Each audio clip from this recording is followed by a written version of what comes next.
Mesdames et messieurs, bonjour. C'est encore parti pour 90 minutes d'échange et de bonne humeur matinale pour vous accompagner tout au long de votre journée. Aujourd'hui, nous sommes mercredi. Nous sommes très heureux de vous savoir nombreux encore au rendez-vous, n'est-ce pas? Jennifer Esmeralda Sativi, bonjour. Bonjour, Roch, Aurélien Akoué-Inou. Je suis très heureuse de vous voir très en forme ce matin. Le plaisir est partagé.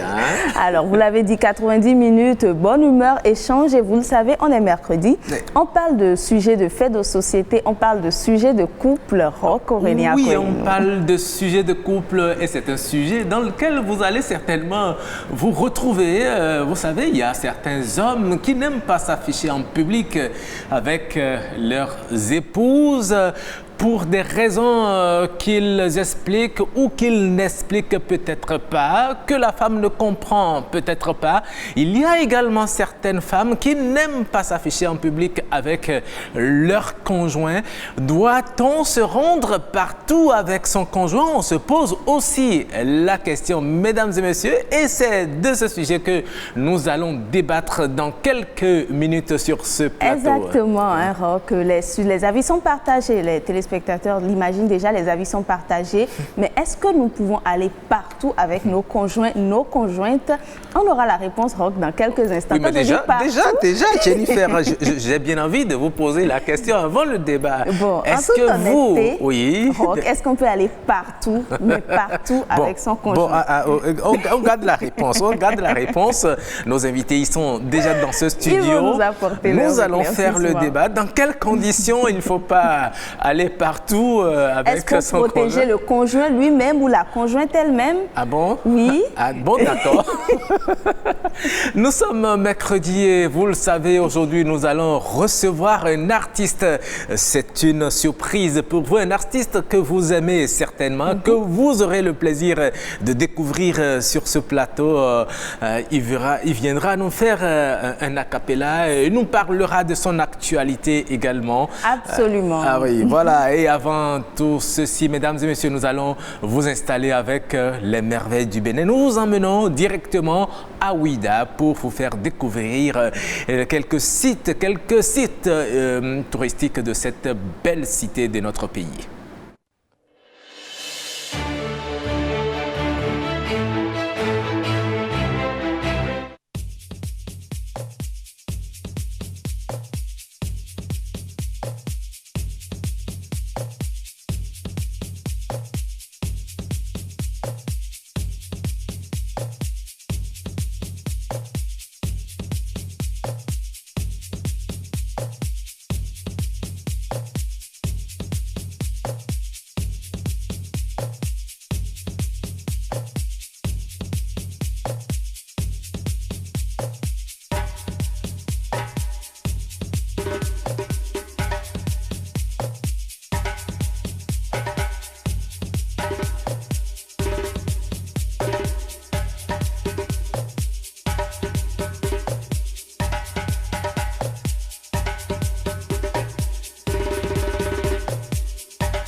Et oui, vous avez pu découvrir la ville de Ouidah à travers ces différents sites touristiques, Jennifer. Oui, comme d'habitude, on savoure à chaque fois toutes ces places-là qui nous racontent des histoires. Oui, ce sont des places chargées vraiment d'histoire. Lorsque vous allez à chaque chacun de ces endroits, eh bien, vous en apprendrez beaucoup sur l'existence, sur l'érection justement de ces places. Ouidah, c'est une ville qui regorge d'histoire pour notre pays. Et c'est l'une des raisons d'ailleurs pour lesquelles, quand les touristes viennent au Bénin, c'est l'une des villes destinations préférées, favorites de nos touristes. En tout cas, il faut aussi dire que c'est une ville qui est en pleine réhabilitation. Tout à fait. Si vous avez même eu à déjà passer dans cette ville, eh bien, vous ne perdrez rien à y revenir encore. Ah oui, c'est toujours, ça fait toujours du bien. Toujours du bien, Roch. Tout à fait. Alors, après donc les merveilles du Bénin. Oui, l'humour aujourd'hui, c'est un gag. Comme on le dit, hein, on a pris cet engagement de vous permettre de démarrer votre journée dans le sourire, afin de vous permettre d'oublier vos soucis, de les mettre de côté, parce que le meilleur reste à venir.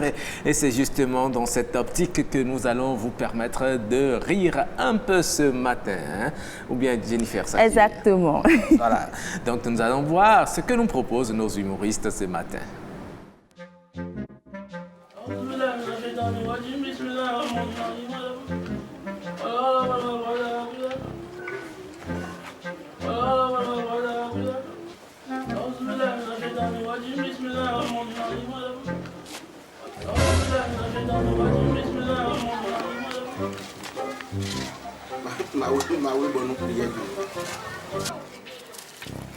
Mon frère, non mais arrête de le regarder, non. Quand on est en carême, on ne regarde pas celui qui mange. D'accord? On va dire astaghfirullah.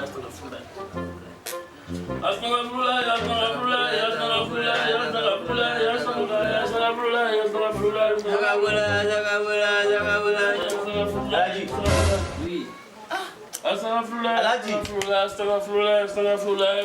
Oui.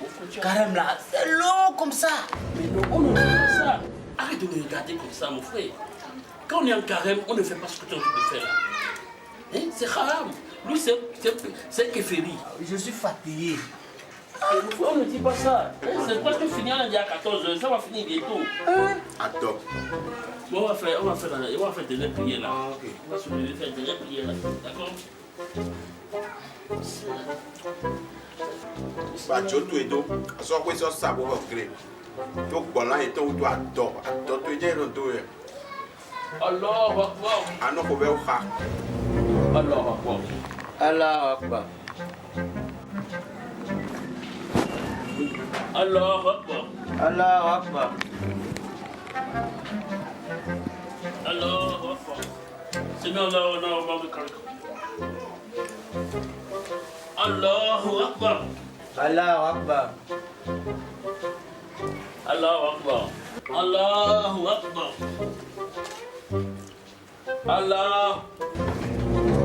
Allahu Akbar.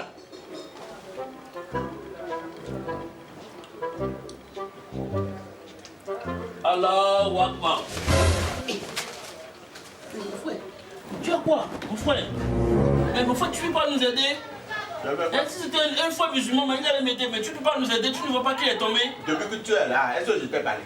Mais on est des habits, fait carême avec moi, il est en carême. Mon frère, Carême là, c'est pas n'importe qui fait ça. Là, c'est mieux. Moi, je ne suis pas ton ami. tu es mon ami. Mais pourquoi moi je ne veux pas faire carême avec toi? Et ça, quoi, toi? C'est à cause de votre viande de mouton là, c'est à cause de ça, il fait ça. Parce que c'est que le jour que vous avez tué le mouton là, et qu'il y a un ami. Quand on le problème est débois. Mais qu'est-ce que je peux lui faire, mon frère? Qu'est-ce que je peux lui faire? Il faut nous aider, non? Comment on appelle Akassa? De Akassa, son pioueni. Oui, Greta qui l'a dit. Tu veux manger à Kassa avec piment? Mon frère, il s'est levé. On commandait à Beli, avec sauce d'arachide là. Non, mais tu es en Gabon, on ne mange pas, non? Ah, alors je ne veux pas. Tu vois, tu veux rejoindre ton ami. Mais toi, tu vois qu'on est en carré, mais tu manges devant nous. Est-ce que c'est bien, mon ami? Est-ce que c'est bien ce que tu fais? J'ai loué. Attends. Tu vas le rejoindre et vous allez manger. Là, on est né.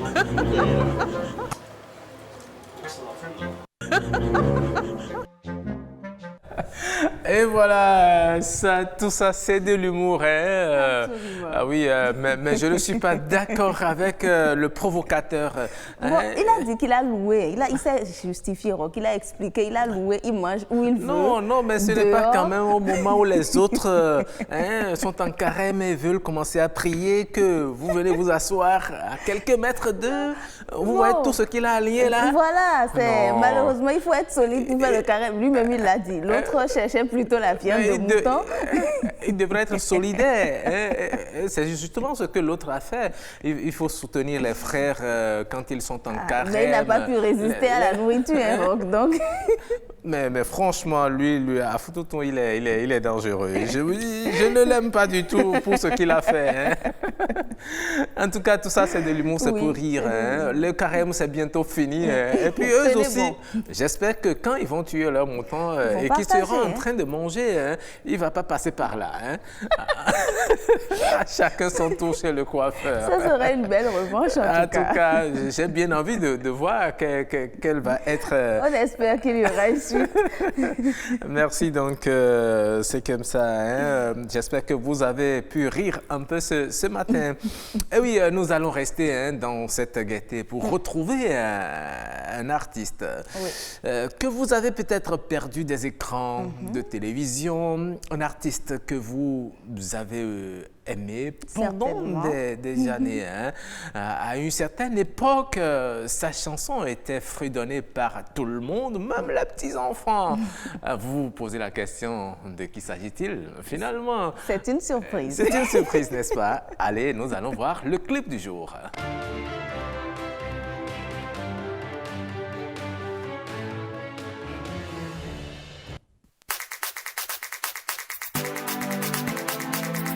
Bless Antonio, enfant gâté de Dieu. Ema womede, etesia ubla minode.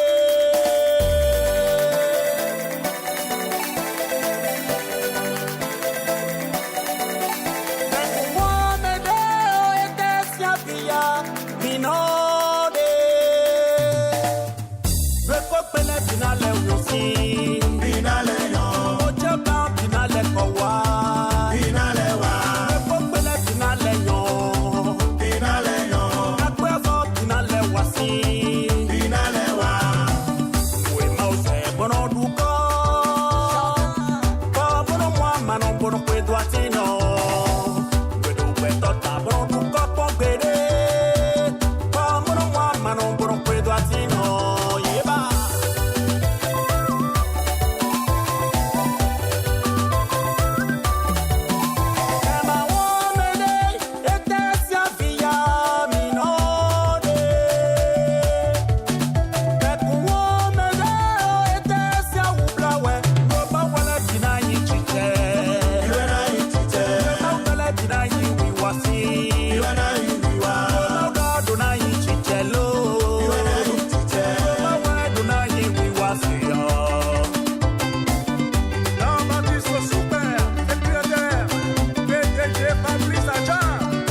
C'est un clip très dansant avec de très belles paroles philosophiques qui invitent à garder espoir.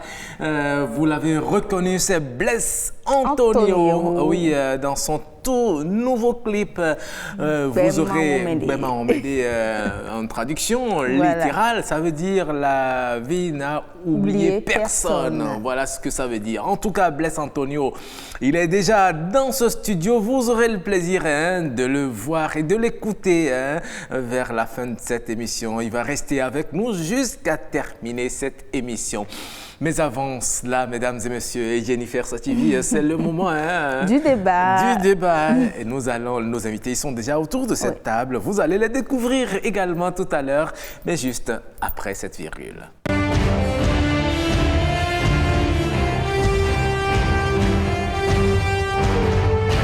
Je vous posais la question de savoir si faut-il se rendre partout avec son conjoint. Oui. Son conjoint ou sa conjointe, vous l'avez dit, nos invités sont déjà sur ce plateau. Et nous recevons Roch ce matin, Félix Bidi. Bonjour. Bonjour. Vous êtes chef de famille. Oui. Voilà. En face de vous, nous avons Cécile Goudou-Kwangon, assez connue quand même, on va dire rédactrice en chef adjointe de la Radio Nationale. Oui. Sur ce plateau en tant que... Fini, hein? Oui, c'est vrai. Continuez. Elle est une camarade de lutte. Ah oui, en fait, oui. Là, c'est... Ça, c'est le syndicat. Oui, elle est secrétaire, elle est récemment élue secrétaire aux revendications du Centrap Bénin, le syndicat de l'ORTB. Oui. Voilà. Vous voyez qu'on a bien choisi notre défenseuse. Ah oui, tout à fait. Alors, bonjour Madame Cécile Goudou-Kwangon. Bonjour. Vous êtes sur ce plateau en tant que mère de famille, voilà, femme au foyer. Et nous aurons un conseiller matrimonial au téléphone, Roch, Charles Roubata. Tout à fait. Charles Roubata, notre conseiller matrimonial, il sera bien sûr au téléphone pour nous apporter sa lecture de ce phénomène que nous constatons. Alors, déjà, j'hésite entre... Je vous conseille de poser la question à M. Félix. Non, je ne fais pas ça. Je commence par la dame. Alors, madame, pourquoi vous aimez être partout où votre homme se trouve? Mais vous l'avez bien dit, c'est notre homme. Oui. Du coup, on a quand même envie de tout partager avec lui. De le surveiller? Non, pas de le surveiller, mais l'accompagner. Il faut faire la nuance. Le soutenir. L'accompagner simplement, pas pour le surveiller. On a envie de rester en sa présence tout le temps. Oui. Parfois, sortir même de la sphère de la maison. Au dehors, on a envie d'être à ses côtés. Et je crois que c'est légitime. Quand on aime, on a envie d'être avec l'autre tout le temps. Donc, ce n'est pas une surveillance. C'est juste une autre preuve d'amour. Partout où tu es, j'irai avec toi. C'est ce qu'on s'est promis. Du coup, on a envie de le faire. Oui, mais pourquoi quand l'homme dit « Bon, là où je vais, je ne voudrais pas que tu m'y accompagnes », ça devient un problème. Ça ne devient pas problème tout le temps. Oui, vous renvoyez la mine, non, pas vous forcément. commencez à vous faire des idées. Si les arguments que l'homme vous sert sont pertinents et convaincants, il ne devait pas y avoir de problème. S'il vous dit, vous n'allez pas me suivre. Mais quand vous sentez que c'est des arguments fantaisistes, dans le fond, qui ne présagent de rien du tout, de pertinent ou de solide, on peut se poser des questions. Pas forcément en faire un tas de problèmes, mais se poser des questions. Ou vous-même, vous avez comme l'impression que cet endroit, il n'y a rien qui ne l'empêche de m'y amener. Et quand il prend la posture de ne pas vous y amener, on se pose simplement des questions. Et les réponses que vous trouvez généralement à ces questions, souvent, ça vous amène à des suspicions, évidemment. C'est l'absence de concret dans ce qu'on vous sert comme argument, vous empêchant de sortir avec soi, qui fait que vous commencez par devenir suspicieuse. Absolument. Et puis le doute s'installe. Donc, puis... sinon, on n'est pas obligé tout le temps de sortir avec son homme. On ne peut pas le suivre partout. Il y a certaines sorties qui ne nécessitent pas la présence d'une conjointe ou d'un conjoint à vos côtés. Il y a des sorties professionnelles, par exemple, qui ne nécessitent pas que vous soyez avec votre épouse ou votre époux. Pour ces occasions-là, le conjoint est appelé à comprendre qu'il ne peut pas être là-bas. Mais quand on se lève un samedi matin ou un samedi après-midi, on te dit je veux faire un tour à la plage, mais je n'aurais pas voulu que ça peut aussi être entre collègues. À la plage. à la plage entre collègues. Bon, si c'est le mot d'ordre que vous ne veniez pas avec vos conjoints, on peut comprendre. D'accord. En tout cas, on a un homme sur ce plateau. Vous avez bien fait de demander à la femme pourquoi elle n'aime pas. Donc, je demande à l'homme, pourquoi vous dites parfois dans les sorties pour rejoindre Roch à la plage ou dans des sorties qui peuvent paraître fantaisistes que votre compagne ne vous accompagne pas? Est-ce un besoin de liberté? Non, pas forcément, parce que si vous engagez dans une relation en vue d'avoir un foyer stable et consort, vous savez déjà la catégorie de copains, d'amis que vous avez. Quel est donc leur franc-parler, quel est donc leur débordement lorsque ça commence par être un peu plus festif. Alors, si vous n'avez pas envie que votre femme soit vexée ou bien qu'elle soit dérangée par les propos de vos amis et qu'on sort tout ça là, alors pour la protéger, vous pouvez estimer qu'elle ne peut pas vous accompagner à certains endroits. Donc, ce n'est pas l'amour qu'on estime que je ne voudrais pas que ma femme m'accompagne dans un certain nombre de milieux. C'est l'un des arguments qu'on utilise pour calmer la femme. Au fait, ce n'est pas un argument, en fait. C'est pas un argument. Ça tient.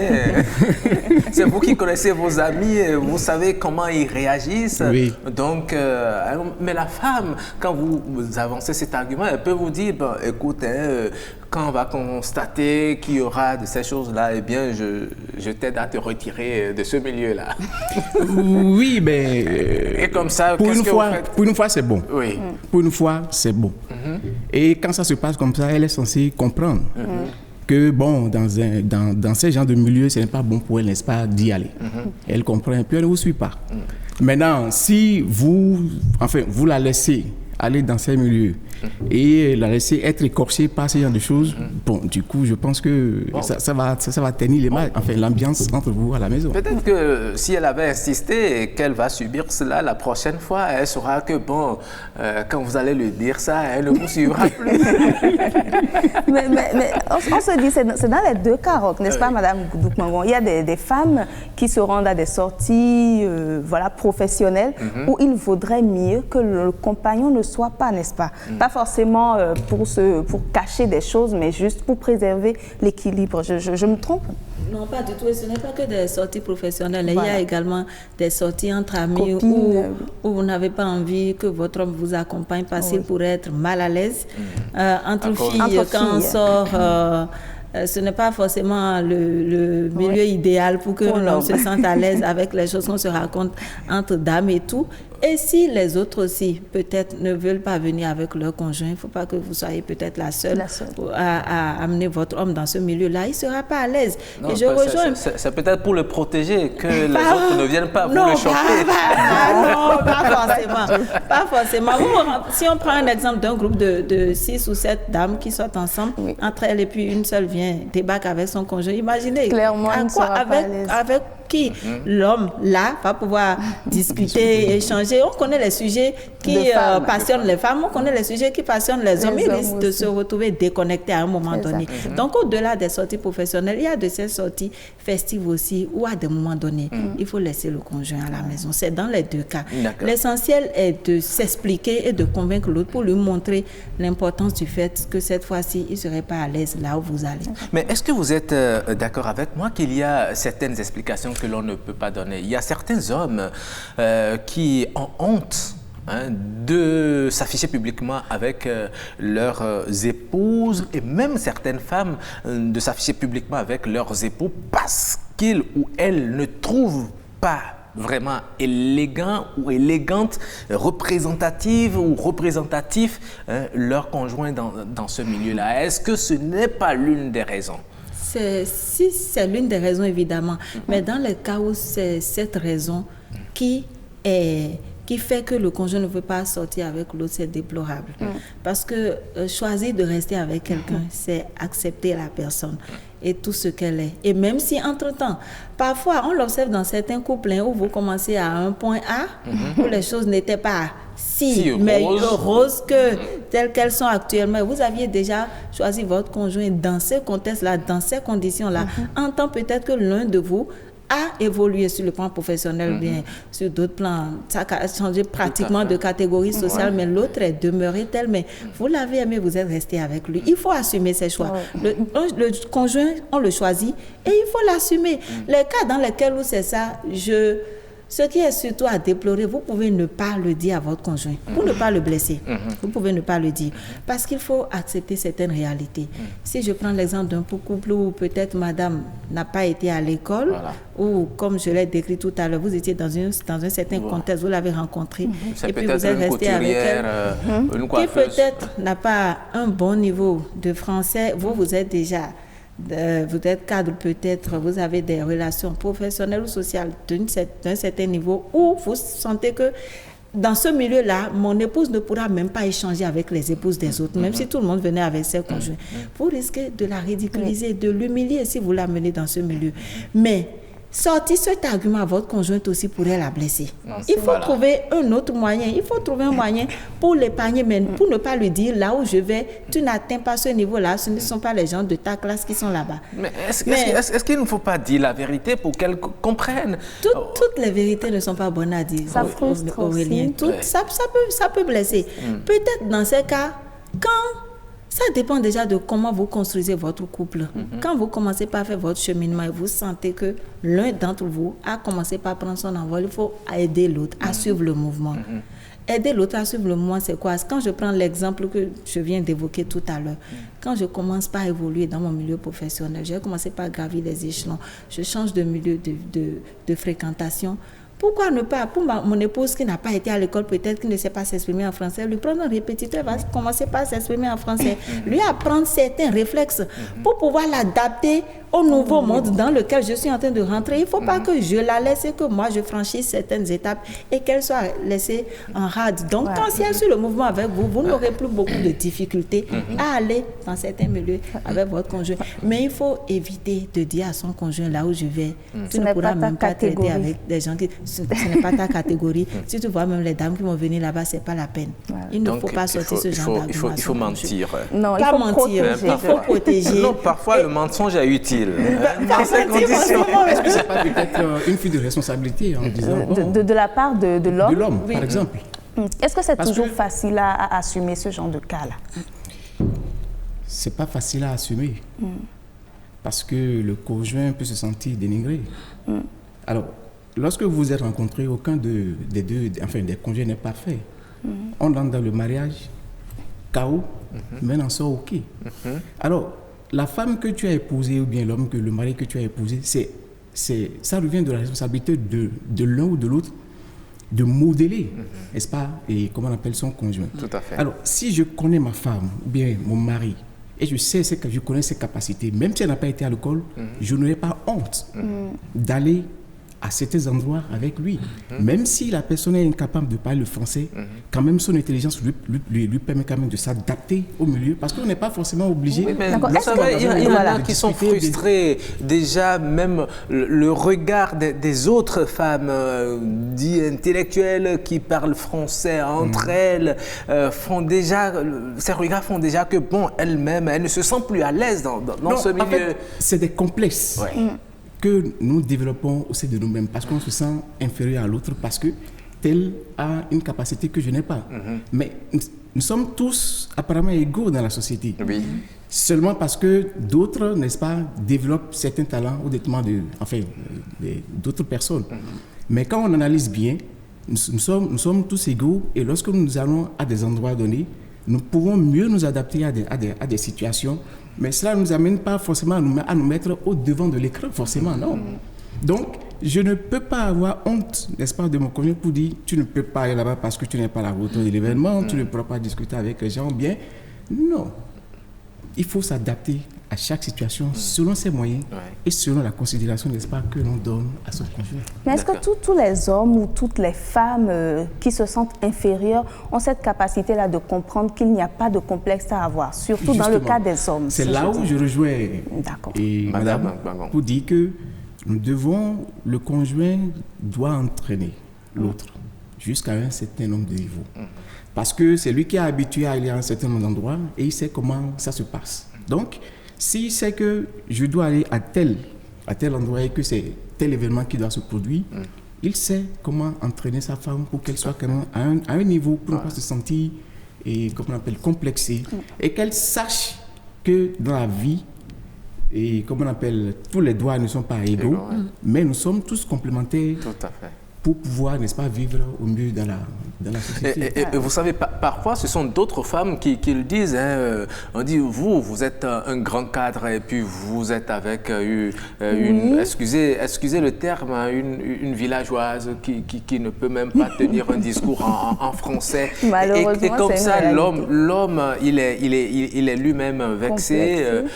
Et puis, c'est justement l'une des raisons peut-être qui amène les hommes à ne pas vouloir s'afficher publiquement avec leur conjoint, mais à la maison, ils sont heureux avec elle et puis tout se passe très bien. En tout cas, nous allons voir du côté de nos concitoyens que nous avons rencontrés dans la ville de Cotonou, ce qu'ils pensent également de ces comportements que les hommes et les femmes ont à ne pas vouloir s'afficher en public avec leurs hommes, à ne pas aller partout avec leurs hommes ou leurs femmes. Eh bien, nous allons les écouter. D'abord, quand on parle de conjointe, ça relève un peu de la vie privée. Et pour moi, je ne me vois pas aller partout avec ma femme. On peut bel et bien aller partout avec sa femme, tout en tenant compte de son agenda, de son carnet d'adresse, des rendez-vous nécessaires où je dois venir accompagner avec mon épouse, je viendrai avec elle. Il ne faudrait pas que cela frustre nos femmes aujourd'hui. Elles doivent savoir, oui, des rendez-vous, vous devrez venir avec nous.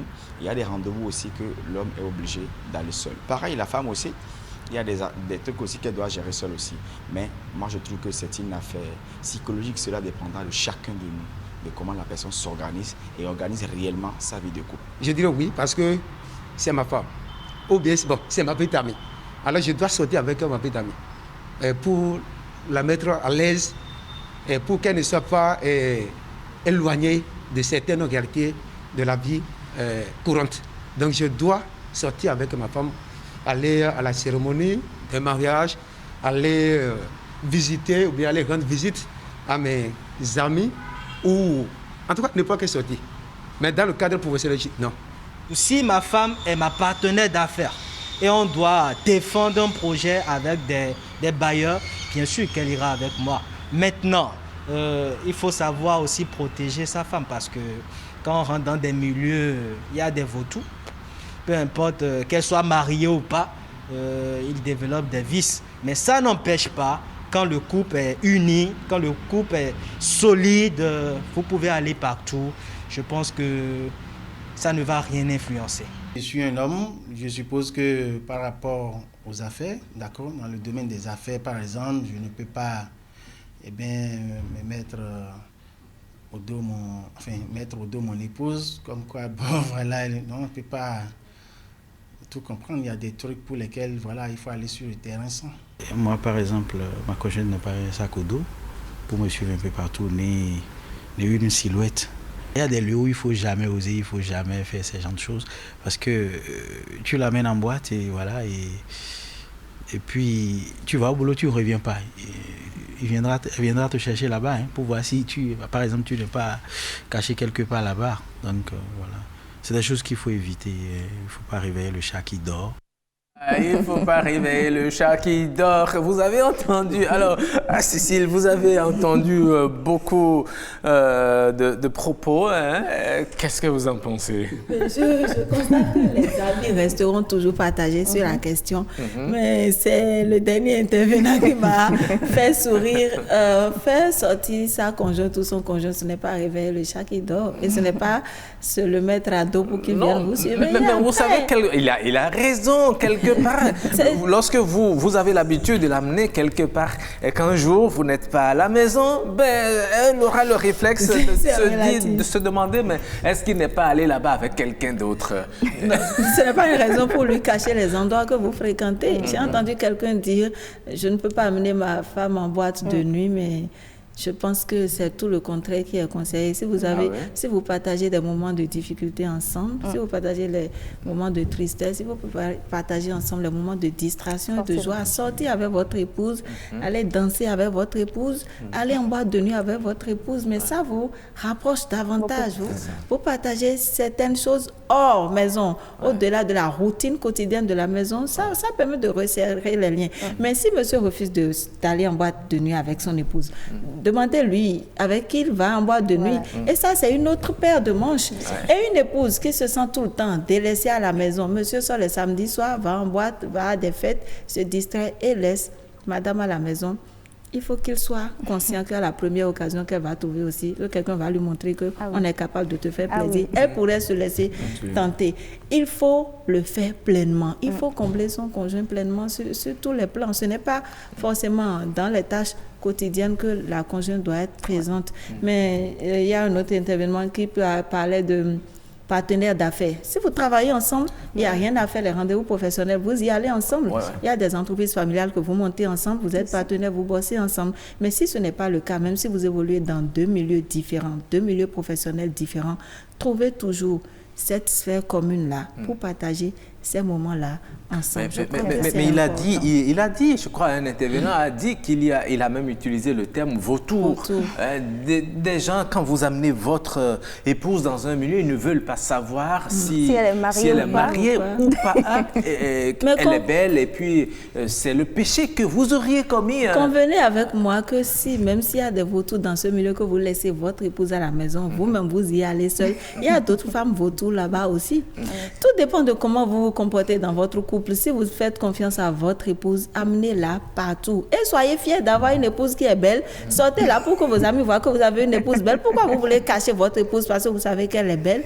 Si vous comptez sur votre conjoint, il n'y a aucun risque, il n'y a aucune peur à sortir avec votre conjointe.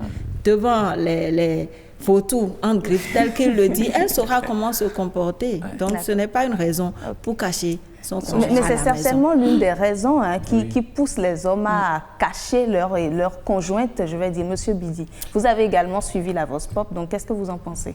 Oui, bon, je crois que les avis sont partagés et puis c'est relatif à chaque individu et au vu de ses expériences et au vu, n'est-ce pas, de ses fréquentations. C'est vrai qu'il y a des gens qui dérangent, n'est-ce pas, dans des endroits, mais lorsque vous êtes convaincu qu'il y a cette réalité, lorsque vous sortez, vous n'abandonnez pas votre femme. Parce que souvent, vous êtes tout le temps collé à elle. Elle est en votre présence.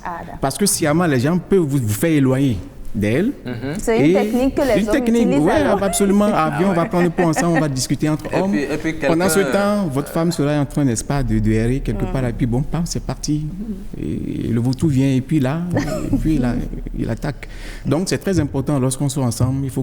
Il faut qu'on soit véritablement ensemble, faire tout ensemble et retourner ensemble. Parce que les sorties, n'est-ce pas, permettent, n'est-ce pas, de prouver votre affection à votre conjoint. Et cela évite, n'est-ce pas, les jalousies à répétition et les soupçons inutiles et nuisibles. Donc, c'est très important, lorsque vous convenez, n'est-ce pas, de sortir ensemble, il faut rester ensemble, faire tout ensemble et rentrer ensemble. Mais selon vous, quelles sont les sorties où on peut emmener le conjoint ou pas? Tout à l'heure, on a parlé de sorties professionnelles, de sorties entre copines. Oui. Voilà. Et lorsque, par exemple, vous allez en famille, lorsqu'il y a une réunion, par exemple, en famille, c'est pas forcé qu'elle soit là en famille. Lorsque, par exemple, vous allez à des détentes, vous avez une passion pour un loisir donné, et que c'est pas le fort de madame, par exemple, et qu'elle sait que c'est ça, c'est votre passion, elle vous respecte. Elle peut, à un moment donné, commencer par vous accompagner, mais à un moment donné, elle sait que, bon, voilà, ça, c'est pas sa passion. Elle sait que vous êtes sorti pour y aller. Elle peut ne pas, n'est-ce pas, vous accompagner et ne pas en faire un problème. Est-ce que la femme comprend toujours et laisse l'homme sortir? Non, avec les exemples que monsieur vient de donner, je crois que la femme devait comprendre. Et moi, si tu m'entraînes pour un match de football. Il faut être sûr que j'irai dormir à côté de toi sur le stade. Je ne vais pas partager ça avec toi. Donc, si monsieur me dit, je vais suivre un match, madame, il vaut mieux que tu restes à la maison. C'est moi-même qui te raccompagne au portail et je reviens sans ronchonner. Donc, pour ces cas-là, on est censé comprendre. Donc, pour ces cas-là, on est censé comprendre. Parce qu'arriver là-bas, vous allez vous ennuyer. Vous ne partagez pas la même passion. Les réunions en famille, par exemple, s'il a une réunion avec ses frères en famille et que tu le suis, tu vas rester à la touche et ils seront en train de faire leur réunion. Tu vas errer, tu vas t'ennuyer. Il y a de ces petites sorties-là pour lesquelles, comme je le disais au début, quand le motif est là, vous-même, vous ne vous voyez pas dans le motif de la sortie, ne forcez pas pour dire que vous devez suivre. Voilà, très bien. Nous sommes déjà en lien avec notre conseiller matrimonial, Charles Orou-Bata. Bonjour. Bonjour le plateau, bonjour à toute l'équipe dirigeante, bonjour aux téléspectateurs, bonjour à tous ceux qui sont là présentement sur le plateau. Bonjour monsieur Bata.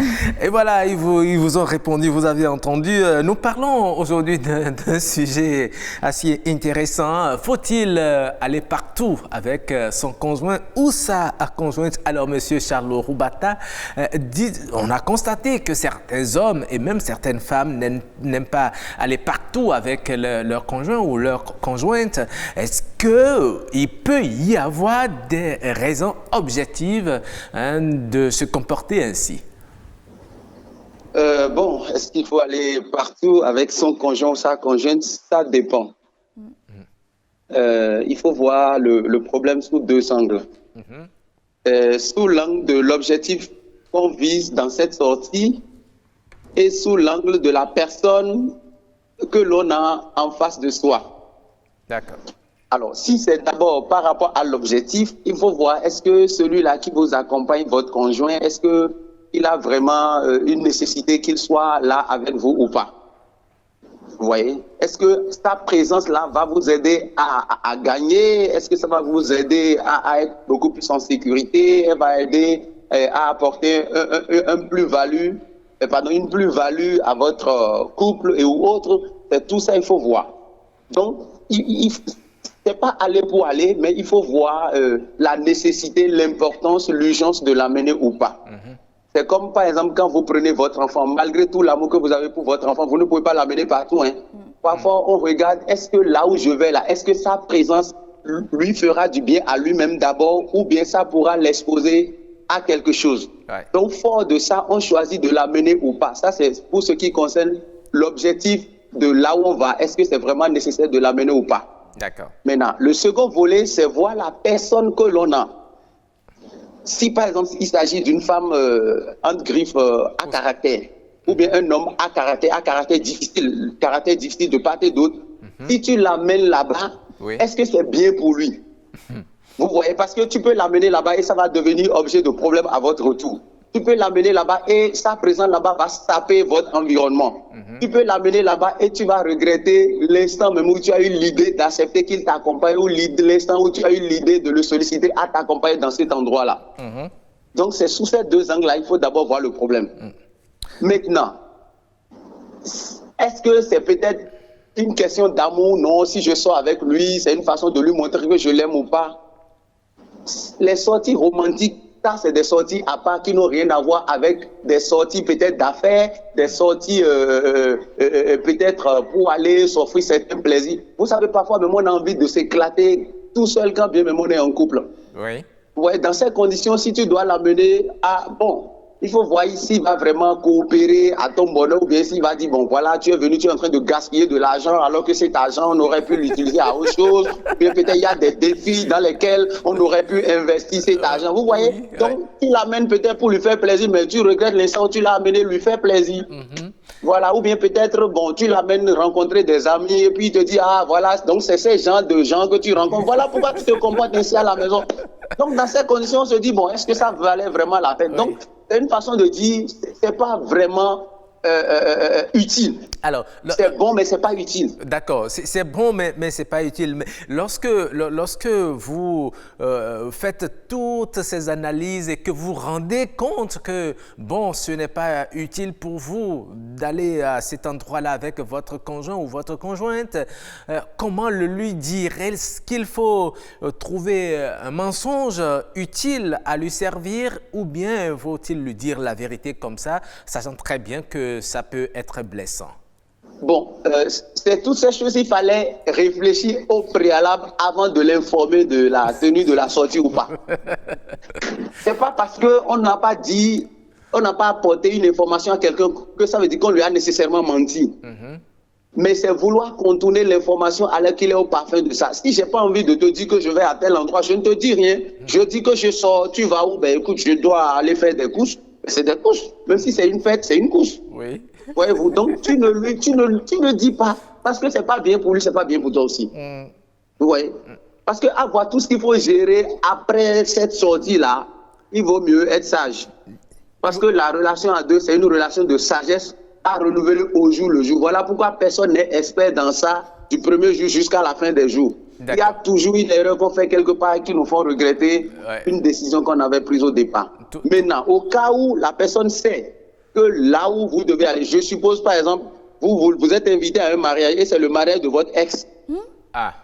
Bon, là, vous lui dites, je vais à un mariage, est-ce que tu veux que je t'accompagne? J'aurais bien voulu, mais bon, vu peut-être la qualité des gens que je dois rencontrer là-bas, je préférerais bien que tu restes à la maison. Elle va dire, tu veux pas sortir? Non, s'il te plaît, c'est pas ça, c'est juste que j'ai envie d'aller là-bas seul. Peut-être on va se retrouver entre certains gens, peut-être que tu ne seras pas à l'aise avec eux, donc je préfère carrément que je ne te sape pas ta journée ou ton après-midi. Bon, vous savez, les femmes, elles disent généralement, oui, tu sais, tu as une copine que tu veux amener sur les lieux, c'est pourquoi tu ne veux pas que j'y sois. Donc, quand elle commence à développer ses arguments, elle dit, non, ben, ça ne va pas me gêner. C'est du chantage. Je veux sortir, je veux rester avec toi, ça ne va pas me gêner. Vous faites comment? Vous l'embarquez? C'est du chantage. Non, on ne l'emmène pas. On ne l'amène pas. Vous savez, la femme, moi j'aime tellement la femme qu'il ne faut pas commettre l'erreur de blesser son cœur. Parce que tu l'amènes là-bas, il suffit de saluer quelqu'un d'une certaine manière. Cette seule salutation va approcher son attention toute la journée durant, tout l'événement durant toute la soirée. Vous allez revenir à la maison, chacun dans la voiture, mais c'est-à-dire chacun regarde de son côté. Toi, tu es focalisé sur ta trajectoire. Elle a le coin vers la sortie de sa vitre et puis elle regarde jusqu'à votre retour. Juste parce que tu auras serré la main d'une certaine manière, parce que tu auras... C'est un peu ça. Voilà, c'est des réalités que vous présentez comme ça. Mais j'ai bien envie que vous vous prononciez sur un autre aspect. Il y a certaines personnes, quand ils avaient commencé leur aventure, ce n'était pas aussi rose, tout n'était pas aussi beau ou belle. Mais avec le temps, le vin s'est bonifié d'un côté. L'homme est devenu peut-être un grand cadre pendant que la femme est restée toujours celle qui n'a pas été à l'école, celle qui ne à l'étape de précarité, quoi. Et voilà, justement, vous avez sorti le mot. Ou bien qu'elle ne peut pas, échanger, être au même niveau de discussion que celle qui serait émancipée. Exactement. Est-ce que ce n'est pas l'une des raisons aussi qui font que, les hommes préfèrent ne pas sortir avec leurs épouses et puis elles deviennent la femme de ménage? En fait, c'est des réalités qui arrivent, mais il revient à l'homme de montrer quand même à sa femme, écoute, tu vois, ton niveau intellectuel n'est pas un problème pour moi. Et par rapport à ça, toujours trouver les moyens de la sortir hors de cet environnement relationnel où peut-être son intervention ou son silence pourrait le mettre mal à l'aise. D'accord. Parce que si elle n'est pas allée à l'école, elle ne sera pas trop à l'aise à discuter avec tes collègues de service. Non, il faut pouvoir trouver des occasions de la sortie dans un environnement où vous êtes à deux. Son silence ou son mauvais français ne va déranger personne, ou peut-être même quand il s'agira de manger, qu'elle préfère manger avec la main directement plutôt que de manger avec des baguettes. Vous comprenez un peu? D'accord. Donc, c'est à toi de manager ta femme selon son expérience pour savoir comment... tout et tout. Voilà. Oui, on a compris. Hein, mais une toute petite question à laquelle peut-être vous allez donner une petite réponse. Est-ce qu'il ne faut pas tenir compte de tous ces paramètres avant de s'engager dans la vie à deux? Jamais. D'accord. Il faut s'engager parce qu'on s'aime. Tout le reste peut se gérer. D'accord. D'accord. Merci beaucoup. Hein. Merci au nom des téléspectateurs. Je vous remercie pour votre apport à ce débat. Très bonne journée à vous. Nous allons revenir. Bon courage et bonne suite de débat. Merci beaucoup, M. Charles Roubata. Voilà. Ce qui est sûr, beaucoup de choses ont été dites par notre... Je vais demander l'avis de Mme Goudou Pangon par rapport à ce que le conseil matrimonial a dit. Je me suis parfaitement retrouvée dans tout ce qu'il a dit. Certainement que beaucoup de femmes aussi vont penser la même chose et je souhaiterais que beaucoup d'hommes pensent la même chose également. D'accord. Et c'est sa dernière phrase qui m'a vraiment... qui a vraiment capté mon attention. On ne rentre pas dans une relation en tenant compte du fait si l'autre a été à l'école ou pas, si l'autre peut se tenir sur des talons pointus ou pas, si l'autre peut mettre une cravate ou pas. C'est facile de le dire. Ce sont des choses qui s'apprennent. Tout s'apprend. Oui, je dis par exemple, c'est des choses qui s'apprennent. Mais vous, Cécile Goudou Pangon, telle que vous êtes belle, journaliste, etc., si vous n'étiez pas déjà dans les liens de mariage et que c'était mécanicien qui vient se pointer devant vous, est-ce que vous accepteriez? Mon mécanicien porterait son blouson tout lundi au vendredi, mais le samedi, il mettra sa cravate et on va sortir. Ah oui? Est-ce que M. Bidi est du même avis? Vous avez également suivi le conseil matrimonial. Oui, je suis parfaitement d'accord avec lui. Et je me retrouve dans tout ce qu'il a dit. Comme beaucoup de personnes. On dit souvent en langue vernaculaire que mais lui donne environ que à ton yankan. Non, je sais pas, il faut traduire en français. Il dit que c'est quelqu'un qui a dit à l'autre que sa femme est vilaine. Voilà. Et lui, il répond, c'est moi seul qui sais là où ça trouve sa beauté. Voilà. Nous avons des messages également pour participer à cette émission. Il y a Freshlin Agbemadon qui dit ceci, moi particulièrement, j'aime pas que mon mari m'accompagne à l'hôpital parce que les sages-femmes, là, le regardent tellement jusqu'à... Et voilà. Et puis, Martin Aguindé Dongue dit ceci, en toute franchise, ils ou elles doivent avoir quelque chose à se reprocher. Sinon, moi, je ne vois pas le pourquoi. Ok, nous avons également un message de Éponine Guézo qui nous dit « C'est aux hommes de nous éclairer un peu. Mais que pour certains hommes, c'est à cause de leur maîtresse. Je pense certainement que pour certains hommes, c'est à cause de leur maîtresse. Pour d'autres, leurs femmes ne sont pas suffisamment élégantes pour les présenter en public. Ou encore, ils sont juste égoïstes pour sortir seuls. Ou encore, ils ont pris les mauvaises habitudes avec leur père. Moi, personnellement, j'ai toujours été partout et souvent avec mon mari, sauf dans des cas exceptionnels où il est avec d'autres amis pour des raisons personnelles ou professionnelles. Mais je ne pense pas qu'on puisse parler d'obligation de s'afficher, mais plutôt de devoir et d'un besoin des conjoints d'être ensemble. Pour moi, c'est un honneur, un besoin, un droit d'accompagner mon mari n'importe où en public. Il existe aussi des femmes qui se négligent et donnent pas envie de sortir au mari de les sortir. Il y a certainement d'autres raisons que j'ai oubliées ou que j'ignore. C'était le message de Éponine Guizou. Ah oui, hein, nous allons revenir sur certains aspects de son message tout à l'heure. Il y a M. Donga qui revient et dit, si aller discuter ou s'amuser entre amis, là, je peux comprendre. Mais ma chérie, je n'aurais pas honte ou avoir peur de la faire sortir.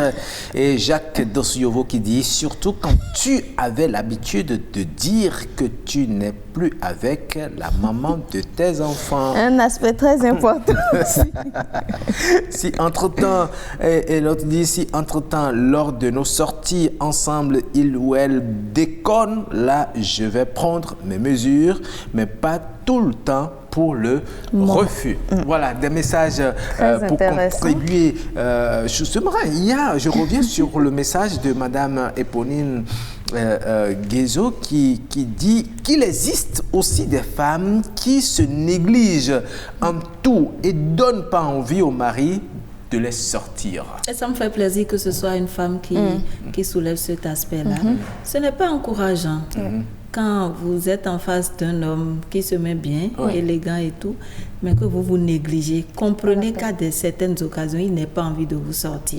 Parce que ça ne fait pas honneur quand on est mal accompagné. Il faut qu'on se dise la vérité. Certaines femmes revendiquent le fait qu'elles doivent être tout le temps avec leur homme dehors, mais elles ne veulent pas prendre soin d'elles-mêmes. Et nul ne serait fier de sortir avec un conjoint, une conjointe peut-être mal habillée, mal coiffée, qui traîne une vieille coiffure, qui ne prend pas soin d'elle. Seriez-vous fier de l'afficher ou de la présenter à vos amis? Donc ça va de soi. Si on estime que j'ai le droit ou j'ai envie de sortir tout le temps avec mon homme, il faut que je réponde aussi physiquement aux aspirations de cet homme-là et des endroits qu'il fréquente. Il y a certaines sorties où on vous fixe un dress code, par exemple. On peut vous dire tout le monde se met en robe, les dames, messieurs en chemise et tout, mais le monsieur te dit le dress code c'est les robes et tu dis non, je ne veux même pas me déranger pour ces histoires-là.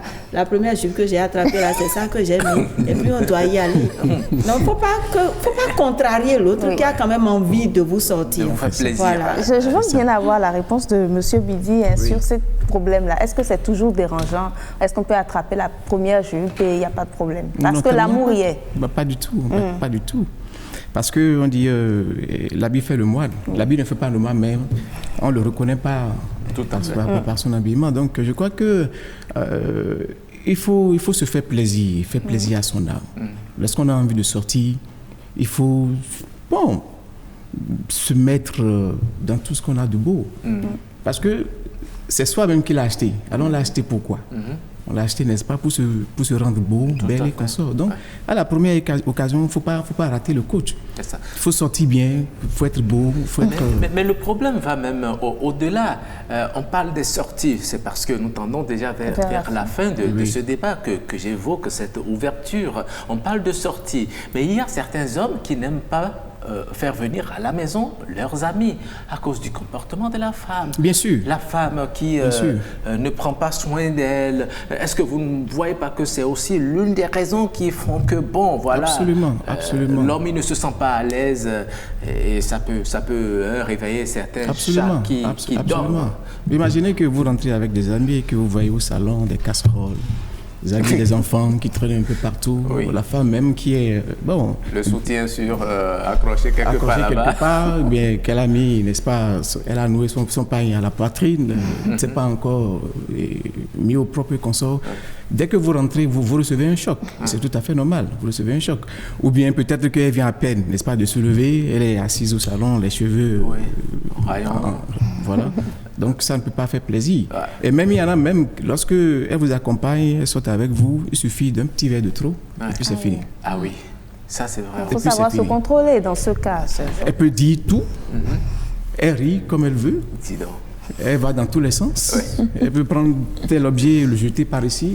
Elle raconte toute son histoire, enfin, son passé, avant de rentrer. Donc, vraiment. Je crois que là, il faut se connaître pour ne pas déborder. Je vous invite à vous prononcer sur ces deux aspects très rapidement. Eh bien non, l'essentiel a été dit. Il y a certains comportements qui, non seulement peuvent pousser l'homme dehors, mais l'amener à ne pas vous amener dehors. Quand vous êtes sale, excusez le mot, quand vous êtes sale, il ne vous amène pas dehors et il n'amène pas ses amis à l'intérieur. Du coup, il est obligé de fréquenter ses amis loin de vous. Et là, vous pouvez avoir des soupçons et tout. Peut-être qu'il ne s'adonne pas à des choses pas recommandables, mais juste parce que le milieu que vous lui présentez à la maison n'est pas convenable pour accueillir ses amis. Il faut être propre, soigner la maison, se soigner les enfants.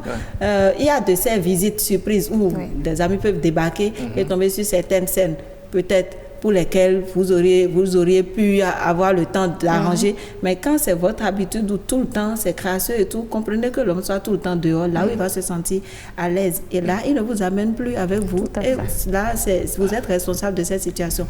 Par rapport à la prise peut-être d'un verre de trop, je crois qu'il faut connaître son conjoint.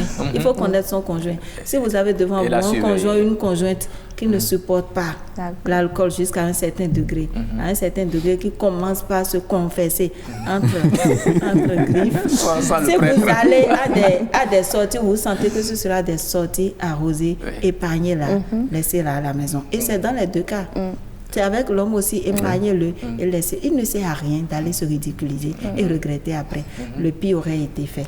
Donc, il faut maîtriser son conjoint. Comme l'a dit le conseiller matrimonial tout à l'heure, j'ai bien apprécié son intervention. Savoir, même son caractère déjà, même si ce n'est pas des sorties arrosées où on doit boire.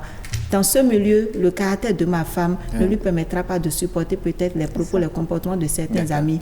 Épargnez-la, protégez-la et laissez-la à la maison. Très bien. Et nous, un autre message qui vient à l'instant de nous parvenir, nous allons lire ça rapidement. C'est un message de Madame Bouriana Dagia, Mamita Bouriana Dagia, qui dit « On s'unit pour le meilleur et pour le pire. Il ne doit normalement avoir aucun complexe d'être ensemble partout. Un couple, c'est comme l'escargot et sa carapace. Ton pied, mon pied. À partir du moment où le couple prend de l'âge, l'égoïsme de l'homme entre dans le couple. L'ego masculin s'installe petitement.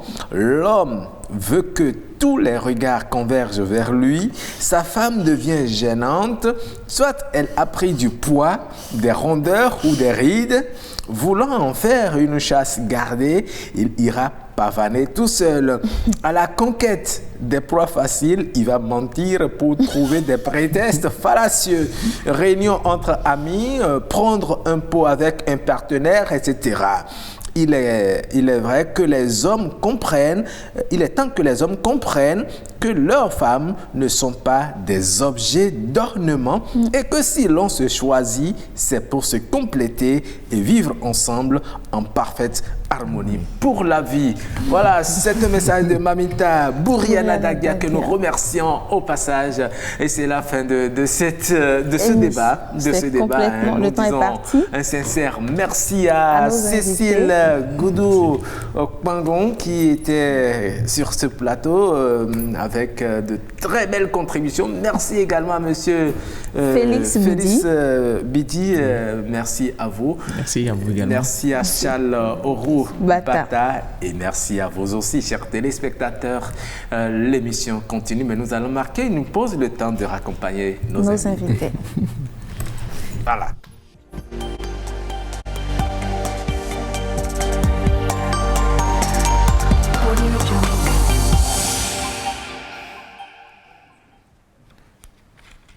Et voilà, donc nous revenons sur ce plateau, mesdames et messieurs, pour enchaîner avec Us et Coutume.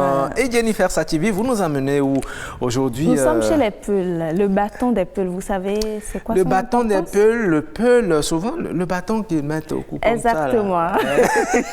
C'est souvent vous savez, comme ça. Ça a une signification et une importance pour les Peuls. Ah bon? Oui. Ah, j'ai bien envie de voilà. le savoir. Nous allons découvrir ensemble. Oui, découvrons ensemble Us et Coutume.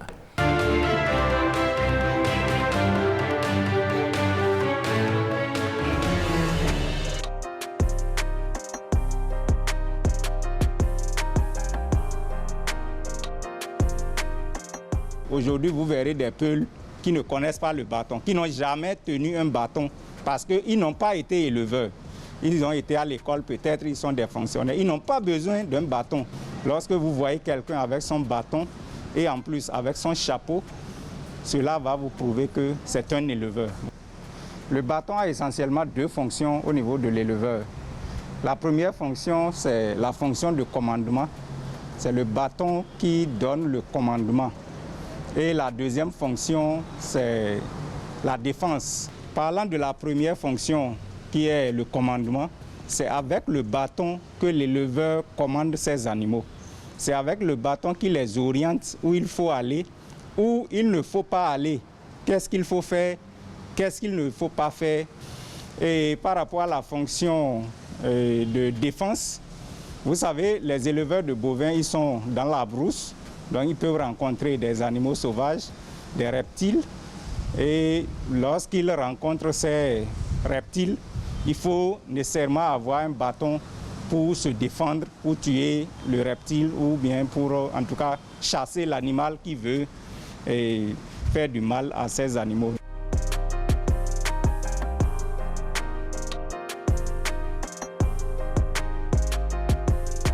Pour ceux qui lisent les Saintes Écritures, vous verrez que déjà depuis Abel, c'est-à-dire le deuxième fils d'Adam, il utilisait déjà le bâton pour commander ses brebis. Et quand vous descendez à Moïse. C'est avec le bâton que Dieu a donné le pouvoir à Moïse. Et ce bâton a joué un grand rôle. Moïse l'a utilisé lorsqu'il était berger, lorsqu'il conduisait les troupeaux de son beau-père. Quand vous venez au niveau des prophètes, vous verrez qu'avec le prophète Élie et Élisée, il a utilisé effectivement le bâton. Lorsqu'il traversait le Jourdain, c'est avec ce bâton qu'il a tapé les eaux pour pouvoir traverser. Donc le bâton n'est pas que l'apanage des peuls, c'est plutôt un outil pour les éleveurs. Tous ceux qui ont été éleveurs, surtout des ruminants, ils ont utilisé le bâton.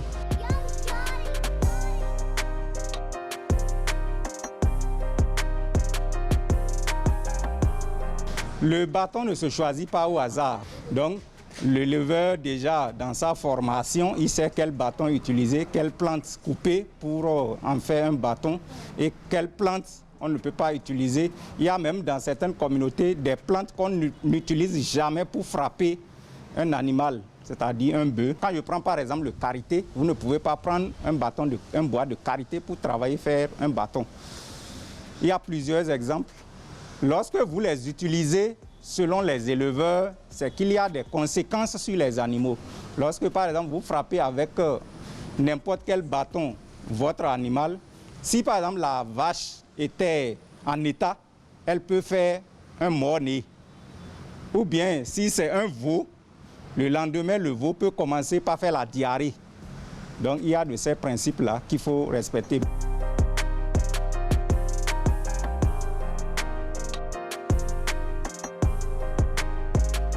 Il n'y a pas une cérémonie particulière pour les bâtons, à moins que la personne peut-être veuille faire autre chose avec le bâton. Mais si c'est pour la fonction de commandement des animaux et de défense, il n'y a pas une cérémonie particulière. Seulement, il y a un art derrière ce bâton-là. Quand on coupe le bâton, on le travaille. Il y a des spécialistes qui s'occupent de ça là. Et c'est pour ça que vous verrez aujourd'hui dans les marchés à bétail qu'il y a des gens qui sont des vendeurs de bâtons.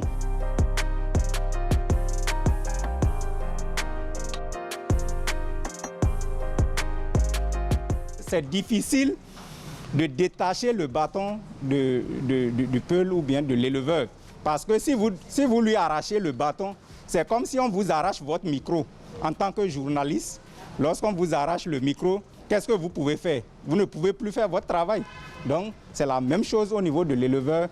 Si vous lui arrachez le bâton, c'est qu'il a perdu tous les pouvoirs, il ne peut plus rien faire.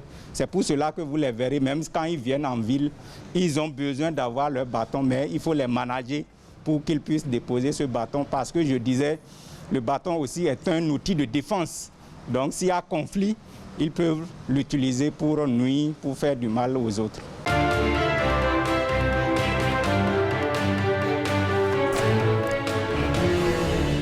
Et oui, vous avez compris tout le sens de ce bâton que tiennent les peuls derrière leur troupeau de baies. C'est le bâton de commandement assimilable au bâton de Moïse. Voilà, il a parlé de Élisée aussi et tout ça. Tout donc, et tout, il a même expliqué, c'est comme notre micro. Exactement. Si on m'arrache le micro là... Bon, vous ne pouvez rien faire, voilà, l'émission c'est fini. Le bâton est très important chez le peul. Alors que ça c'est important de le savoir. Parce que vous savez aussi, quand vous mettez un bâton, ou quand vous avez l'impression d'être fatigué, que vous mettez le bâton à votre cou comme ça, bon, vous retrouvez une certaine force. Par contre, j'ai jamais essayé, je crois que je vais le faire. Ah oui, je vais voir ce que ça donne. On pose comme les peuls là. Oui, je vais voir un peu ce que ça donne. Je parie que vous n'allez pas rire. Bon, je vous lance le défi que je vais tenir. D'accord. Alors, merci. Donc, on va rapidement passer au prénom africain. Oui. Oui, et vous nous emmenez où? Voilà, toujours chez les Otamari, on était chez eux hier. Oui. Cette fois-ci, on découvre le prénom Nkwe. Le prénom Nkwe, d'accord.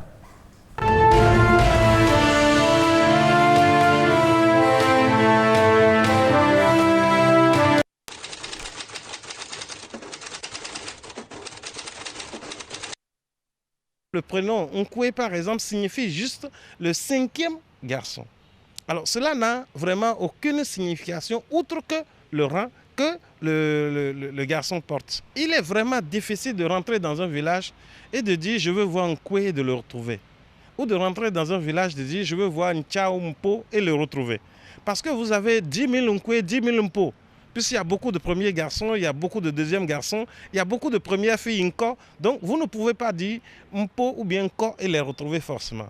Donc c'est bien que dans la communauté, celui qui portera un Nkwe, on va nécessairement attribuer un autre prénom qui va permettre donc de l'identifier.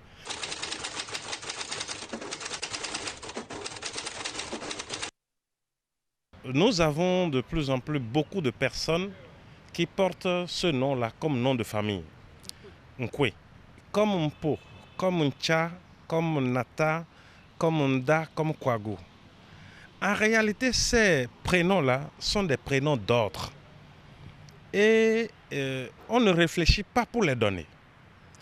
Une fois que le premier garçon naît et on constate que c'est un garçon, on lui donne le nom, le prénom Mpo. C'est les yeux fermés.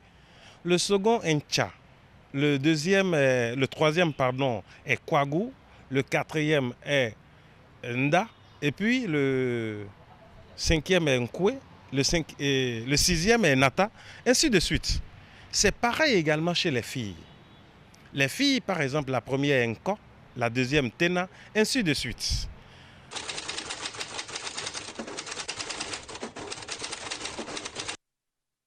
La subtilité qu'il y a, c'est qu'il peut ne pas être le cinquième garçon de sa mère. Il se pourrait qu'il soit peut-être même le deuxième ou le troisième, ou après. Parce qu'une mère qui n'a fait que peut-être jusqu'au quatrième, donc il s'est arrêté à Nda. Et quand sa fille va commencer par faire des enfants, elle se dit, moi je n'ai pas fini d'attribuer mes noms, donc moi je continue en donnant les noms à ma fille. Les noms que je devais donner à mes enfants, à ma fille. Donc, le premier fils de sa fille, au lieu de s'appeler Mpo, s'appellerait Nkwe, mais c'est la suite des naissances de la maman.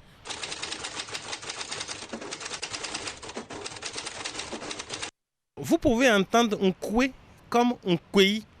C'est juste une variante dialectique. Ça veut dire, si vous êtes dans la plaine de Bukombe, ce sont les Beta-Maribé qui sont là-bas, et ils vont dire Nkwe. Mais quand vous êtes sur le plateau, dans la commune de Natitengu, le plateau de la Takora, dans la commune de Natitengu, Tukuntuna, vous entendrez Nkwe. Donc là, il y aura un ni qui va s'ajouter. Mais c'est toujours le même nom. Il ne change pas. C'est le même nom, c'est le même rang.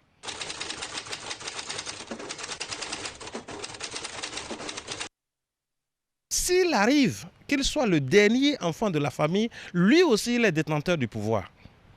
Parce que, en général, c'est lui qui reste à côté de son père avant sa mort. Puisque tous les autres jeunes hommes, les autres enfants, en grandissant, iront fonder leur foyer et bâtir leur habitation loin du papa. Et c'est le Benjamin, si c'est Nkwe par exemple, si la femme s'est arrêtée à Nkwe et qui reste là, donc c'est lui qui hérite de ce pouvoir, c'est lui qui hérite des biens, c'est lui qui hérite, pas des biens, j'allais dire spirituels ou sociologiques, c'est lui qui reste dans la maison du papa. En tant qu'enfant de vers la fin, là, ils ont des comportements de fils à papa parce que c'est lui qui reste avec le père, c'est lui qui connaît tout, c'est le plus taquin, etc. etc. Ah, nous venons d'avoir beaucoup d'informations sur le prénom Nkwe, un prénom de l'ère culturelle Otamari. Nous avons pu entendre également d'autres prénoms, comment les prénoms s'attribuent. Lorsque vous entendez certains prénoms et que vous connaissez bien les réalités culturelles de cette localité, vous pouvez déjà savoir quel rang dans la fratrie qu'occupe cet enfant, cet individu. Voilà. En tout cas, nous disons merci. Beaucoup. Alors, après, nous allons passer à la capture. À la capture, très rapidement. Oui, très rapidement. Nous allons passer à la capture. Nous avons fini avec prénom.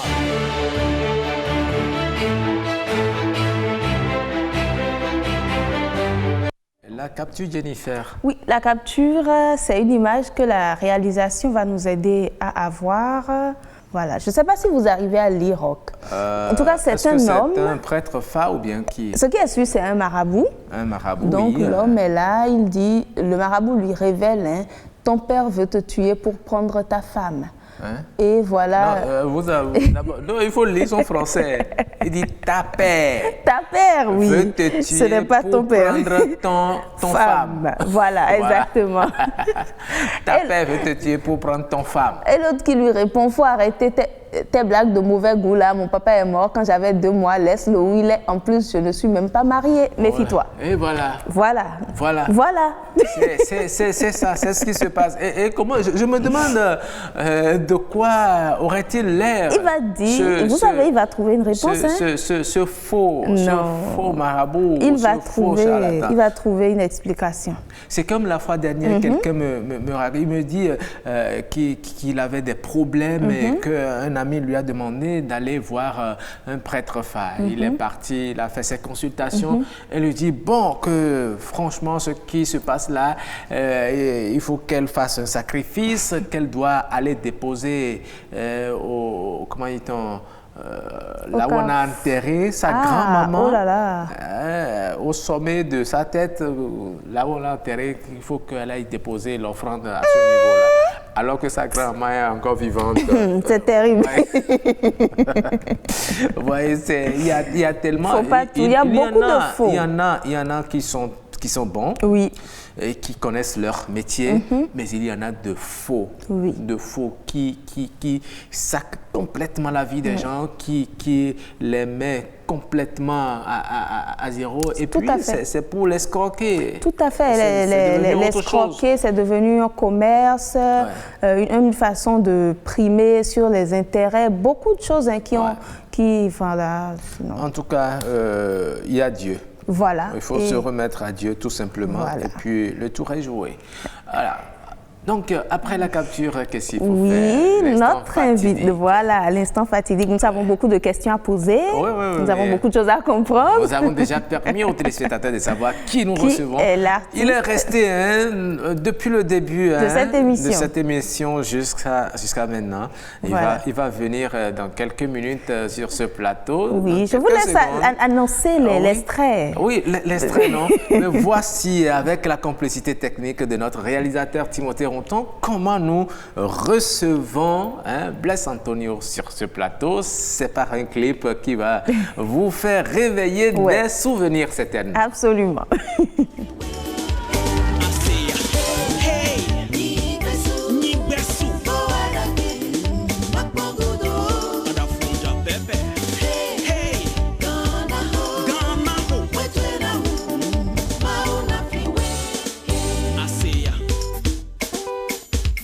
La méchanceté de mes frères me révolte, mais je garde mon calme.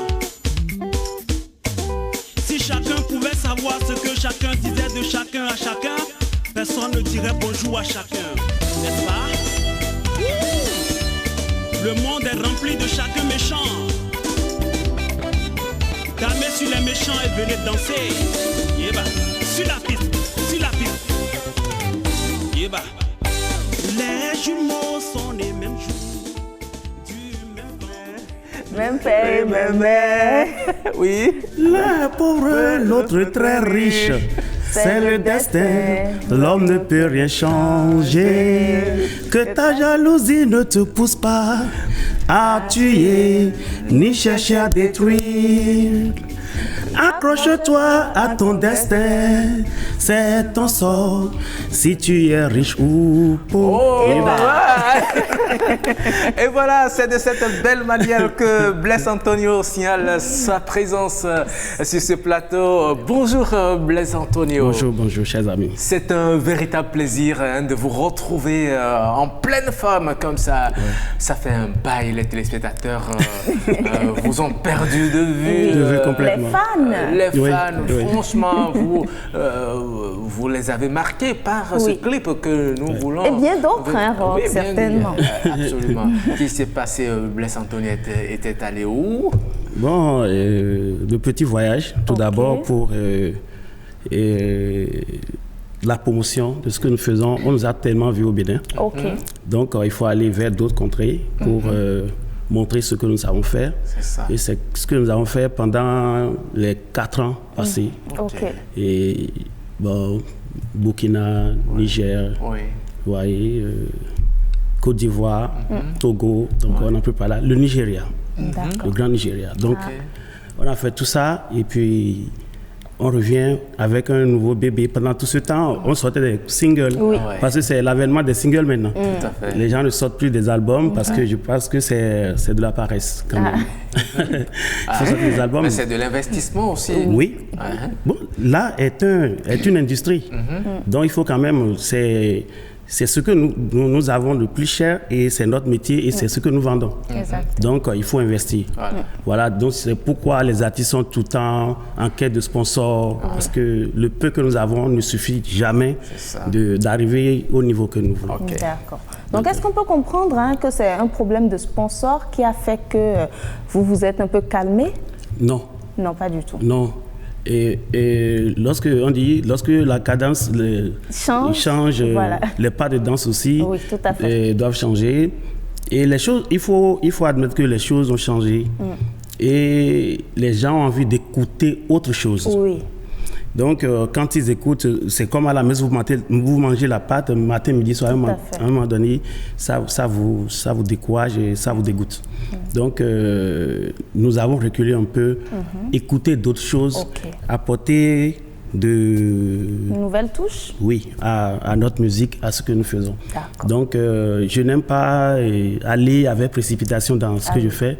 Donc je prends tout mon temps, j'écoute, je fais, je casse, je reprends et tout, et voilà. D'accord. Je ne sais pas si je me trompe, mais est-ce que votre premier opus, ce n'était pas Mibo Wadagbe? C'était pas ça, hein? Nous débourrés betowa, nos bêmes manos bounés.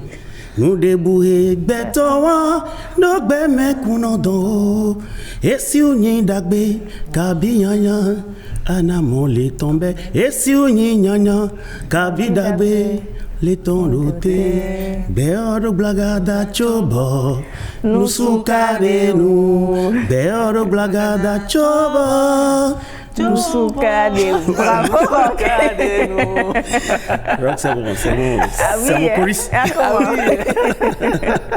Alors, c'était bien le premier ou il y avait eu d'autres avant? C'était bien le premier. Le premier, il s'est sorti en 98. Ah, d'accord. Oui, le tout premier. Et sur le même, et cet album, il y avait Nyeresuna Wado, Bonantodu Beche. Bon, aujourd'hui, on est en mode nostalgie. Bonantodu Betwena, Nyeresuna Wado. Voilà. Oui, chantons ça un peu. Nyeresuna Wado, Bonantodu Bechena, Nyeresuna Wado, Midesuna Wado, Bonantodu Bentona, Midesuna Wado. Voilà, c'était 98. C'était de très belles chansons. Très belles chansons, de très bons moments. On était encore un peu plus jeunes. Moi, j'étais toute jeune. Pour ne pas dire toute petite. Voilà. Oui, et puis c'était l'ORTB qui diffusait ces clips. L'ORTB nous a beaucoup aidé. Beaucoup. D'accord. D'où c'est parti, cette inspiration pour des faits aussi sérieux, aussi poignants, des philosophies, comme Roch l'a dit tout à l'heure? Oui, c'est des vécus et aussi nous étions dans des quartiers où on voyait des choses. On voyait des choses, donc on a grandi avec ça et puis c'était comme déjà une plaie là. Donc lorsqu'on a commencé par trouver un peu d'argent, on a vu encore des gens dans ces problèmes qu'on a vécu pendant notre enfance. On s'est dit, bon, il faut aborder des thèmes qui puissent quand même donner, disons, du courage aux gens parce qu'il y en a vu des pauvres, plus pauvres, mais aujourd'hui qui sont très grands. Il y a des gens qui n'ont même pas le CEP, mais qui dirigent ce monde. Bien sûr. Donc c'est le courage et aussi l'ambition. Il ne faut pas avoir des ambitions démesurées. Il faut réfléchir et voir. Tout le monde peut vendre la tomate ou le piment, mais ça dépend sur quel marché vous les vendez. Tout à fait. Donc il faut identifier.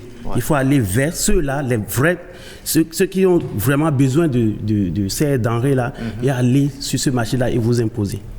Donc si quelqu'un ne vous dit pas, mais vous êtes sur BB24 et vous travaillez là, mais et si vous allez sur l'ORTB, bon, pourquoi vous m'envoyez là-bas?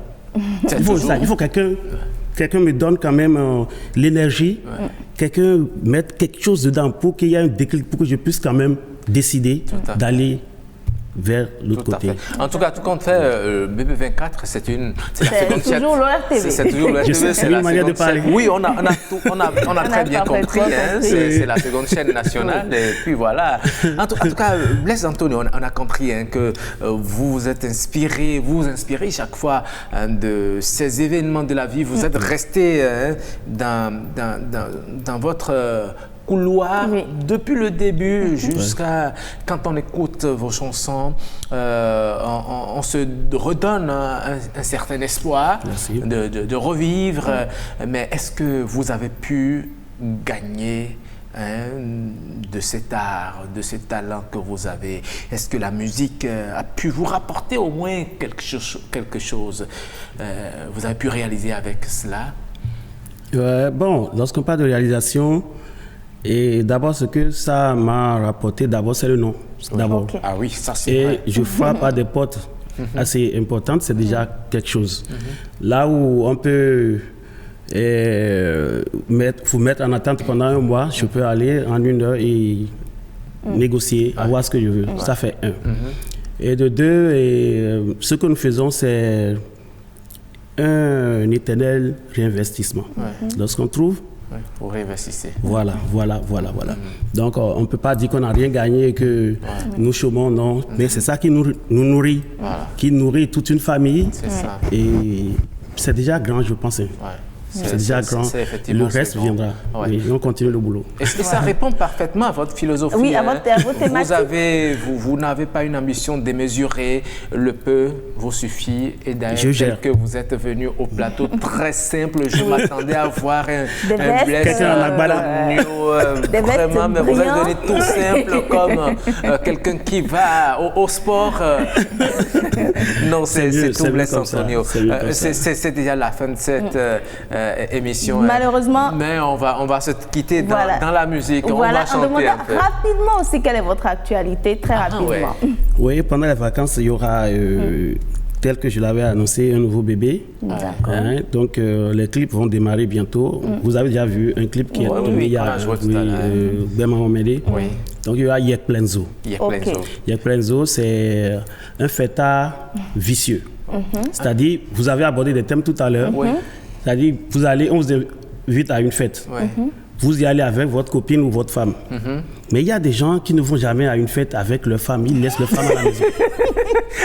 Ça répond parfaitement au sujet du jour. Lorsqu'ils prennent un verre, 2 verres, ils commencent pas à danser. Ce sont eux les meilleurs danseurs. Je comprends pourquoi vous riez quand vous étiez de l'autre côté. Ils veulent danser avec votre femme, forcer, et puis voilà quoi. Et ça amène souvent. C'est Yek Plenzo.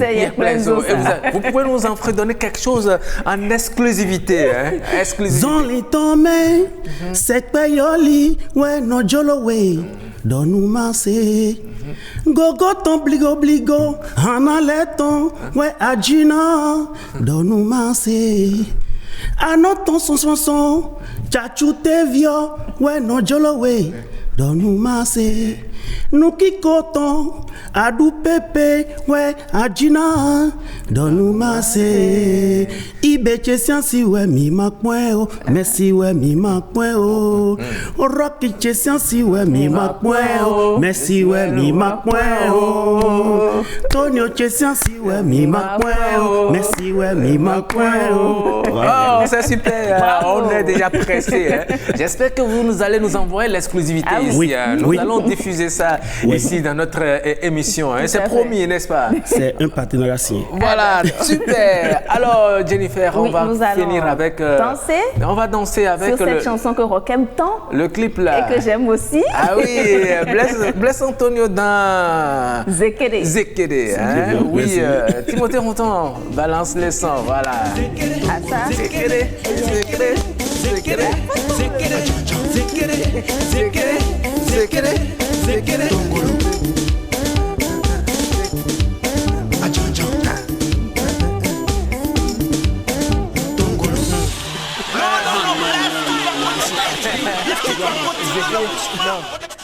Calmez sur les méchants et venez danser.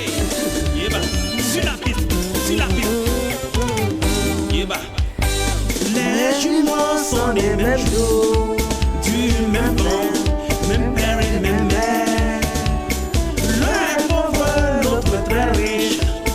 c'est le destin. L'homme ne peut rien changer. Que ta jalousie ne te pousse pas à tuer, ni chercher à détruire. Accroche-toi à ton destin, c'est ton sort. Si tu es échoué, oh, yeah.